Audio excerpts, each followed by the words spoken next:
Was the craziest excuse that a guy's ever used to avoid hanging out with me? Great question. I would love to tell you. When I lived in Australia, I was deeply in love with a man back in the United States that was not and would never be emotionally capable of loving me back. Now, did that stop me from handing him power over my life that he had absolutely no business having and would eventually use it to cause my life to crumble? Nope, here you go. He used to do this thing where he would come into my life and then we would get very, very close. And then just before I think it's about to get really serious, he would leave. We would go through this vicious cycle over and over and over and over and over and over and over and over and over and over. It was like a cyclone of self-hatred. On one of the holiday breaks, I went home to go visit him. I said it was my family. It was him. He said, don't arrange a ride. I'm going to pick you up from the airport. I borrowed an outfit from my roommate who had way better taste in clothes than I did. I did my makeup. I did my hair. And on a 14-hour flight, I went into the airline bathroom and changed into the magic outfit because the flight attendant told us that we were descending into LAX and I didn't want the first thing that he saw me in to be pajamas when he professed his love to me. I land. Can't get a hold of him. Call him.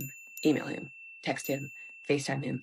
I'm about ready to just try and send a psychic message. I ended up calling my brother, who the entire time was like, I don't think this guy's a good idea. And I'm like, I'll show you. I showed him. I showed him all the way from LAX to Long Beach, California, as I cried in his front seat. I then get a hold of the ghost 4 hours later, and he says, I'm so sorry, I'm in the hospital. My immediate thought is, I was just focusing on myself being picked up from the airport, and here you are in a hospital with who knows what kind of life-threatening condition. I said, what happened? Can I come and see you? No. Okay, well, what happened? It's embarrassing. And I was like, say no more. You don't have to say anymore. It's fine. I was trying to jump a pole in a parking lot, and I ended up ripping my... You could have just stopped it. That's embarrassing, but okay. Why would I want to go see him at the hospital when an injury is so private and so intimate that anyone going and visiting him would basically be like, how's your crotch? That's weird. That would be weird. I'm here for you, whatever you need. He says, no, I'm fine. But tonight I have a Christmas party, a white elephant gift exchange with all of my friends, and I want you to meet all my friends while you're here. And I was like, he still loves me. Here is this address. And I said, should we ride together? Because I don't know anybody and I don't want to arrive before you. No, I'll just meet you there because I have some things to finish up on, at the hospital with my situation. Totally.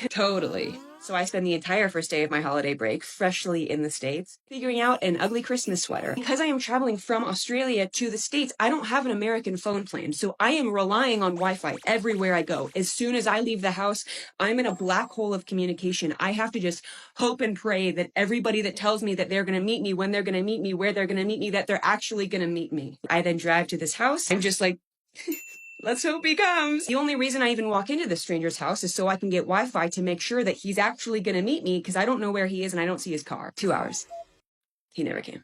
I hang out with all of his friends who don't know me and have no idea he's even invited me. Everyone's like, so who do you belong to? I'm doing a white elephant gift exchange with strangers. I take a video and I post it online and act like it was the best night of my entire life. I didn't find out until 10 years later that he was never in the hospital, that he got crutches from the Goodwill and acted like he tore his... for months. Moral of the story. The first time somebody shows you or tells you that you aren't important to them in any way, believe them. They mean it. Thank you.